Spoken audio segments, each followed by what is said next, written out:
आज दिखाने वाला हूँ मैं राय प्रवीण महल, जो राजा इंद्रजीत की प्रेमिका थी।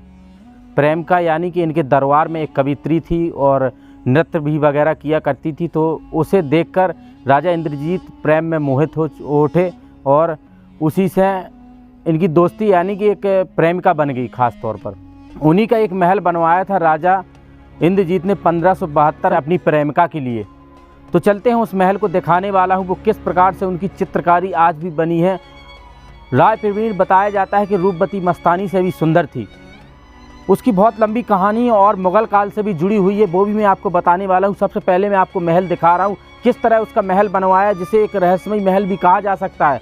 तो चलिए आप ये बाहर का नज़ारा देख सकते हैं। छोटा सा दरवाज़ा है, इसके दरवाजे के जस्ट अंदर आते हैं तो अंदर आते ही हमें छोटा आंगन मिलेगा। आंगन के बाद इसके 3 तल बने हुए हैं। इसमें ख़ास तौर पर एक तल सबसे नीचे है और 2-3 तल है, यानी कि दूसरा तल है, सबसे ऊपर ए है, तीसरा मंजिल है। ऐसी चित्रकारी की गई है कि देखने में बहुत अद्भुत लगती है। तो दरअसल उन कक्षों को भी देखिए किस प्रकार के कक्ष हैं राय प्रवीण के, जो उनके राय प्रवीण का महल है। देखिए कक्ष के बाद इस राय प्रवीण महल में अनेक कक्ष बने हुए हैं। इसी प्रकार से ये मेन कक्ष है जहाँ पर राय प्रवीण यहीं पर अपना नृत्य वगैरह दिखाया करती थी और फंक्शन किया करती थी। और साथ में कवित्री थी और गायिका भी थी साथ में, तो अपना फंक्शन चला करता था। तो इसी जगह पे राय प्रवीण अपने इन कक्षों से सजकर आती थी और यहाँ पर उनका फंक्शन चला करता था। तो देख सकते हैं ऐसे छोटे छोटे कक्ष हमें देखने को मिलेंगे ख़ास तौर से यहाँ पर। और यहाँ उस समय की कलाकारी आप देखिए, 500 बरस पुरानी कलाकारी आज हमें किस प्रकार से देखने की मिलती है दोस्तों। तो देखिए यहाँ पर अब इस जगह आएंगे हम, इस आंगन में देखिए यहाँ पर दोनों तरफ यहाँ पर सुंदर दिखने के लिए पानी भरा जाता था। देखिए यहाँ पर भी पानी है, पानी के लिए बड़ा टैंक बनाया है। उस तरफ भी ये काफ़ी बड़े एरिया में था और यहाँ पर एक फुलवारी लगाई गई थी आंगन में, जैसे फूल वगैरह बराबर यहाँ पर रहे। यहाँ पर फल वगैरह भी लगे रहते थे, क्योंकि जो शाही परिवार था कभी कभी इस जगह पर आया करता था और यहाँ पर घूमने के लिए भी आया करते थे।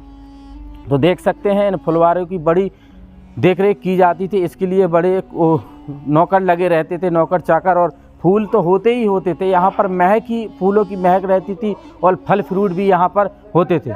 इसके नीचे एक तल बना हुआ है, वो तल बंद कर दिया गया है क्योंकि वहाँ पर कोई नहीं जा सकता है। पता नहीं इसका क्या रहस्य, बता रहे कि वो तल में कोई नहीं जा सकता है, ताला लगा दिया गया है। सबसे ऊपरी हिस्से में जा रहे हैं हम, देख सकते हैं यहाँ से हमें जाना पड़ता है। इन्हीं कक्षों में रहा करती थी और सजना सवरना यहीं होया करता था। तो आ चुके हैं हम मेन पॉइंट पर, जहाँ इनकी चित्रकारी बनी हुई है। आप देख सकते हैं जो नृत्य किया करती थी राय प्रवीण, किस प्रकार से नृत्य किया करती थी, उन्हीं की ये चित्रकारी तस्वीर बिखेरी गई है। यानी कि 450 बरस हो चुके हैं यहाँ पर, आज भी चित्रकारी आपको देख सकते हैं किस प्रकार से इन दीवारों में बनी हुई है। और क्यों देखिए एक घुड़सवार भी राय प्रवीण थी, घुड़सवार भी थी, घोड़ा भी चलाया करती थी, कवि भी थी और नृत्य भी किया करती थी, दरबार में बैठा करती थी। ये सिर्फ दरबार ही नहीं, राजा की प्रेमिका भी थी, इतनी सुंदर थी। बताया जाता है कि रूपवती मस्तानी को तो सब लोग जानते हैं, उससे भी ज़्यादा सुंदर थी। राजा इसे राय प्रवीण को देखकर मोहित हो उठे, उससे बड़ा प्रेम करने लगे। इसके लिए एक राय प्रवीण महल अलग से बनवा दिया, जो बहुत सुंदर लगता है देखने में। तो देख सकते हैं उन्हीं की ये मूर्ति बनी हुई है, देख सकते हैं उन्हीं के घोड़ा लिए, घोड़ा भी दौड़ाया करती थी, कभी कभी हर चीज़ में ये निपुण थी। अब इनके इतिहास के बारे में भी हम बात करेंगे, आखिरकार क्या इतिहास रहा है राय प्रवीण का। तो इसे देख सकते हैं, इसे ख़ास तौर पर ये हवा के लिए जो गर्मियों के दिनों में यहाँ पर आ जाया करती थी राय प्रवीण और यहीं पर बढ़िया आराम से बैठा करती थी और अपने सखी सहेलियों के साथ, और राजा भी कभी कभी यहाँ पर आया करते थे। राय प्रवीण को कई अलग अलग मतभेद हैं, इतिहासकारों ने मतभेद दिए। किसी ने इसे वेश्या बताया, तो किसी ने इसे घुड़सवार और नर्तकी बताया, तो किसी ने इसे कवित्री बताया। तो इसे वेश्या भी कहा जाता है। बुंदेलखंड की सबसे खूबसूरत वेश्या, यानी बुंदेलखंड की सबसे खूबसूरत औरत राय प्रवीण थी।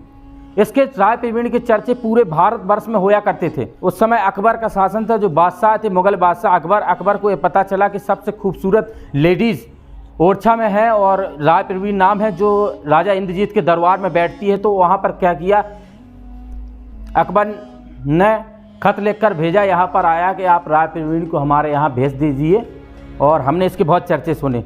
तो ये राजा इंद्रजीत को पता लगा। अब इंद्रजीत ने मना कर दिया आने से कि हम नहीं आएगी वहाँ पर, क्योंकि वहाँ पर जो भी सुंदर लेडीज़ वगैरह जाती थी वहाँ पर, तो ये वहीं पर हरम में रह जाती थी। यहाँ के जो राजा इंद्रजीत थे, इंद्रजीत राजा ने मना कर दिया कि हम वहाँ पर नहीं भेजेंगे।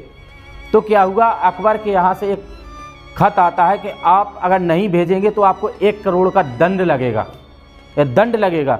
यह देखकर सब जो भी राजा महाराजा मंत्री परिषद देती थी सब क्योंकि परेशान हो गई, क्योंकि इतना पैसा नहीं था कि 1 करोड़ रुपए दे सकें मुग़ल बादशाह को, वरना भी आक्रमण कर देते।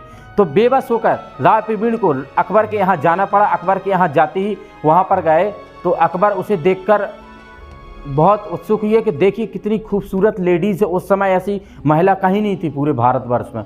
तो देखकर अब क्या हुआ, तो अब अकबर ने कहा, आदेश दिया कि आप हमारे हरम में रहेंगी और जो भी कार्यक्रम होगा यानी फंक्शन चलेगा वहाँ पर नाच गाना हर चीज़ आप करेंगे। तो अब क्या कहा, अब ये कवित्री तो थी, इन्होंने फिर जवाब दिया, एक बात कही जिससे चौंक गए अकबर।